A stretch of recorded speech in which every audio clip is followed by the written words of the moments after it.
Қазақ тілі пәні сабақтың тақырыбы сөз құрамы түбір және қосымша. 71-ші сабақ. Бүгінгі сабақта сен түбір мен қосымшаны ажыратуды үйренесің. Сөздің құрамы түбір және қосымшадан құралады. Сөздің одан әрі бөлінбейтін мағыналы бөлігін түбір немесе түбір сөз дейді. Мысалы, күн, жыл, спорт, палуан, тас, ара, бақа. Ал сөздің түбірге жалғанған бөлігін қосымша дейді. Мысалы, күні, жылдар, спортшы, тастар, палуандар, аралар, бақалар. Түбірдің белгісі. Мысалы, күйші,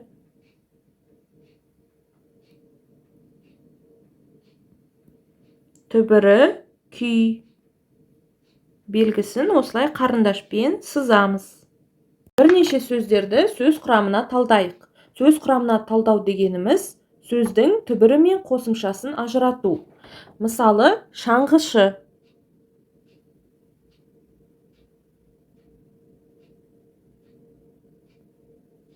Шаңғышы. Келесі сөз. Апталық.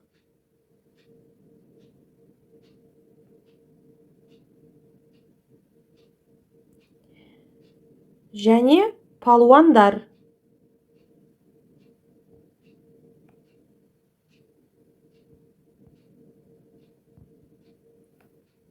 Бірінші сөзді қарастырайық.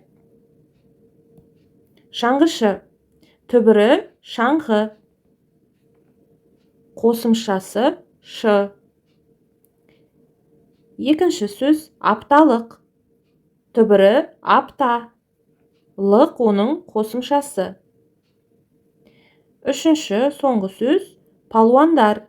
Түбірі палуан. Қосымшасы дар.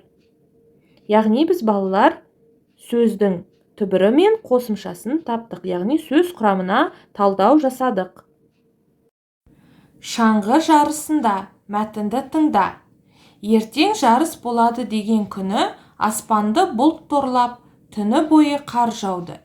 Келесі күні бұлт ыдырап, күн жарқырап ашылып кетті. Жарысқа қатысқандарды сапқа тұрғызған мұғалім, бүгінгі жарыста сендерден жаңа рекорд күтеміз деді. Жарыс басталды. Тәуке бірден алға түсті. Бірақ орта жолда Ержан Тәукені қуып жетіп қалды. Тәуке артына қарағанда ол күлімсіреп қойды. Несіне мәз болады екен, деді бұл ызалана. Ол алға ентелеп таяқты ышқына сілтейді. Бірақ Ержан сонда да қалсатын емес. Ол Тәукенің қасынан зу етіп өте шықты. Ол алдағы тау жотасының ортан беліне жетті. Әрі қарай тырмысып өрлей бастады. Бұл кезде Тәуке де тау жотасына іліккен еді. Бірақ өзінің әлсіреп қалған енді айқын сезді. Көз алдына рекорд, рекорд деп шулаған балалар елестейді.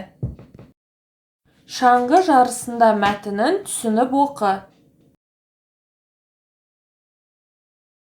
Дәптерімізге бүгінгі күнді жазып, 34-ші жаттығу 18-ші бет. Өлеңді көшіріп жаз.